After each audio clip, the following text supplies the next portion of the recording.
Olha, o aparelho celular tornou-se um item essencial na vida das pessoas, né? A gente já sabe, ele revolucionou a nossa comunicação e está presente cada vez em mais momentos do nosso dia a dia. Só que muita gente desconhece os perigos que são emitidos pelo aparelho. É bom a gente sempre lembrar também disso, né, Jean? O que tem de risco, então, Jean, para quem utiliza? Eu acredito que de forma descontrolada, vamos dizer assim, né? Demais. Bom dia para você. Bom dia para você também, Janaína. Bom dia, Soares. Bom dia a todos. Olha, as informações transmitidas pelo celular são realizadas por meio de radiação eletromagnética, que, de acordo com a Organização Mundial da Saúde, pode ter potencial cancerígeno. O cabeleireiro Marcos, em um intervalo e outro de um trabalho, tá lá, ó, atendendo o celular. Às vezes ele atende até mesmo durante o trabalho, se a ligação for muito importante. Eu tenho muita cliente através do meu celular e do meu aplicativo. O WhatsApp, eu mexo muito nele, as clientes me procuram através dele. Então não tem como ficar longe do celular. Não tem como ficar longe, se descarregar o celular. Aí com o carregador direto? Ando direto com o carregador. E mesmo quando o assunto não é trabalho, ele assume. Passa muito tempo no celular. Todo tempo com o celular. Do lado da cama. Eu já tentei, mas não consigo. Nas ruas não é difícil encontrar alguém usando o celular. Este senhor passou mais de 40 minutos com o aparelhinho nas mãos. E assim como ele, muitos não desgrudam do celular. E sabe por quê? Eu trabalho com cobrança, aí muitas clientes me ligam, aí eu tenho que estar sempre com fone de ouvido. Mas é necessidade, tem que usar, não tem jeito. O trabalho é a desculpa da maioria para justificar tanto tempo com o telefone grudado na orelha. Só que este aparelho tão útil pode sim trazer muitos problemas de saúde para quem o usa exageradamente. A radiação, dependendo do tipo, pode trazer danos à saúde. Especialistas afirmam que, em alguns casos, ela tem potencial até mesmo cancerígeno. E isso já é motivo de preocupação para grande parte dos usuários. Este mototaxista é um dos que se preocupa e, mesmo não tendo apresentado nenhum problema de saúde ainda, ele já tenta usar menos o telefone celular. A gente tem o celular em casa, quando eu chego 5 horas, 6 horas, só deixo ele lá e pronto. Só boto para carregar e pronto. Só no outro dia de manhã de novo que eu pego e botar no bolso. Pois é, o brasileiro sempre dá um jeitinho para não ficar desconectado, né? E para evitar os efeitos dessa radiação, em Codó, muitos usuários utilizam estratégias na hora de utilizar o aparelho e continuar se comunicando sem prejudicar a saúde. Segundo a Agência Nacional de Telecomunicações, já são mais de 283 milhões de linhas de celulares ativas no Brasil. E eles estão mesmo em todo lugar e não apenas com jovens. Em Codó perguntamos se Dona Maria dos Anjos, de 73 anos de idade, conseguiria ficar um dia, 2, uma semana sem o celular dela. Até aí tudo bem, mas quando os dias foram aumentando, ela reagiu. Dá pra passar um mês sem celular? Dá não. Por quê? Porque a gente tem necessidade de ligar. Eu tenho um filho assim longe. Aí às vezes não pode ficar, né? Tem que estar por perto. É. É utilidade demais para tanto tempo de separação. Informações, uso das redes sociais, acesso à internet, envio de arquivo, demandas do próprio trabalho que necessitam desses aparelhos de, digamos assim, como um pouco de tecnologia avançada, né? Eles estão conectados ao cotidiano das pessoas. E quando essa ligação tem a ver com o trabalho, como é o caso do mototaxista Araújo, nem se concebe imaginar ficar longe desses aparelhos. Uma semana. Ave Maria, não consigo ficar nem um dia. Por que não dá no carro? Porque tem meus clientes, amigo. Eu tenho muito cliente através do celular, a pessoa me liga para me buscar. Mas especialistas alertam que é preciso cuidado. Os celulares emitem radiação que podem não ser tão inofensivas ao nosso organismo. E enquanto os cientistas não chegam a um consenso sobre os perigos dessa exposição, recomenda-se alguns cuidados. Usar celular longe do corpo é um deles. Depois que ele tiver completado a ligação, o ideal é atender como o Wendel faz, usando headphone ou viva voz. Atende normal. Não atrapalha? Atrapalha não. Também recomenda-se preferir mensagens de texto a ligações, porque a radiação é menor nas mensagens. Nunca dormir com o celular perto da cabeça. Evitar que crianças usem o aparelho. Também é importante não agir como o João faz. Segundo ele mesmo, 24 horas por dia, com o celular no bolso. Quanto tempo esse celular passa por dia no bolso? 24 horas. 24 horas? 24 horas. Você bota perto do coração, no bolso, aí perto do coração? Não. Por que não, seu João? É porque é a risco de algum choque. O senhor tem medo? E medo. Que medo o senhor tem? Morrer. Professor Walter disse que já tinha lido algo a respeito desse perigo, mas confessa que é difícil atender a tanta recomendação. A gente acaba aqui esquecendo no dia a dia, pela necessidade e também pela praticidade do trabalho, de você estar usando o celular todo tempo, você acaba aqui pecando nesse sentido.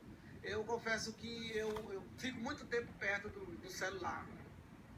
E para responder às perguntas de nossos telespectadores, convidamos o médico radiologista Ribamar Mendonça e o doutor em telecomunicações Rogério Moreira Lima. Bom dia. Bom dia. Sejam bem-vindos, esse assunto é polêmico, ainda tem muito estudo a respeito.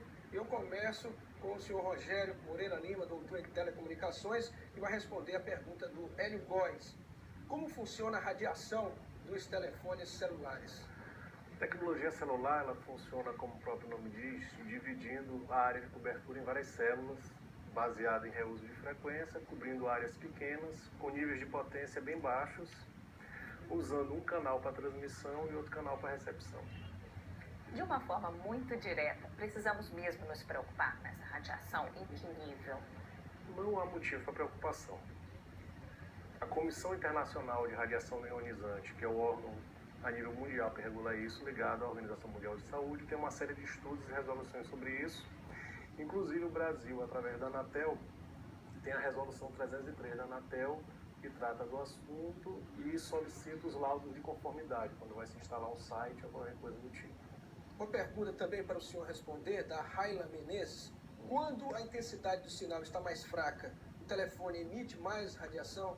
Quando ele está na borda da célula, ele vai ter que, no uplink, fazer um nível de potência maior de transmissão para compensar essa distância.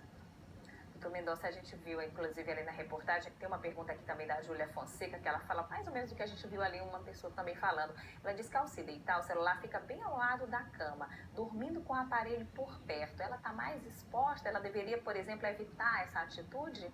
Bom, veja, como o próprio colega falou nesse minuto, é uma radiação não ionizante.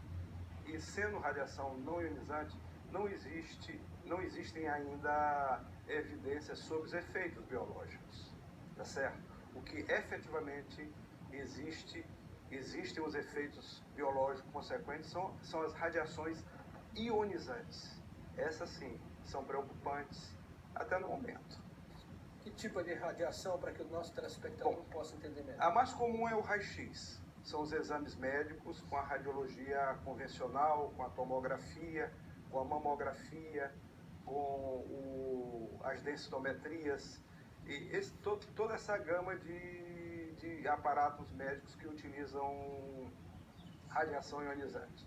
Porém, existem as radiações ionizantes também do cosmos, existe a radiação ionizante dos materiais. Então, aí é que vem o perigo para efeitos biológicos. Porque a Dalva Silva, por exemplo, ela disse que leu na literatura médica que o câncer é um dos problemas mais associados à radiação. Sim, isso é verdade. É verdade não só o câncer, como outras patologias. Já que uma radiação ionizante incidindo sobre o tecido vivo, ele desagrega proteínas, ele lesa enzimas, ele mexe no genoma, e isso é o substrato do câncer. Não só do câncer, mas com outras doenças. Mas a que realmente tem o capítulo final deletério, que tem o trágico, é o câncer. Então, é o que mais se teme através do uso de radiações ionizantes e que deve ser prevenido e que deve ser bem manuseado. Hoje, com toda a evolução, se estuda e se avalia também, se tem sempre essa evolução também para que se minimize isso, mesmo que os estudos não comprovem ainda que há um risco iminente à saúde, mas isso também é levado em conta para ser minimizado? A própria tecnologia celular é um sistema autointerferente. Então, no próprio projeto, os níveis de potência são muito baixos. Uma estação rádio base emite menos radiação que uma lâmpada dessa. Doutor Rogério, a Priscila Correia pergunta para o senhor: usar o viva voz do celular para manter o dispositivo mais distante da cabeça, ainda estarei exposta à radiação, mas de forma reduzida?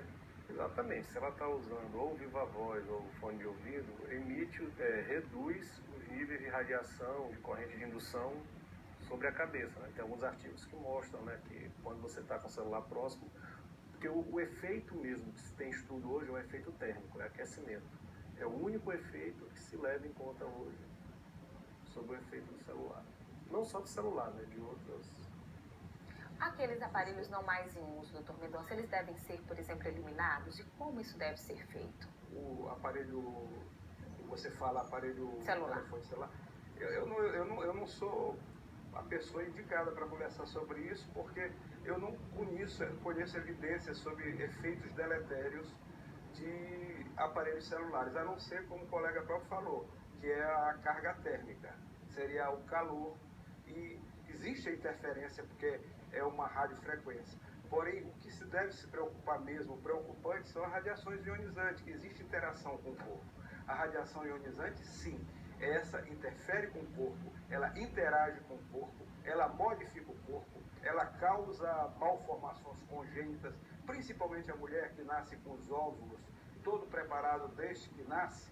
Então, essa carga de radiação ionizante, essa sim, por isso é que a gente protela, que a gente não deve protelar a idade da mulher com gravidez tardias, porque não só os exames médicos, mas existe a radiação cósmica, que ela é recheada de raio-x, de raios gamas, beta, se bem que o alfa ele penetra muito pouco. Mas essa radiação ionizante, em que ela se multiplica no corpo e ela promove um efeito interno, essa é que realmente deve ser preocupada, pelo menos é o que eu tenho visto na literatura mundial.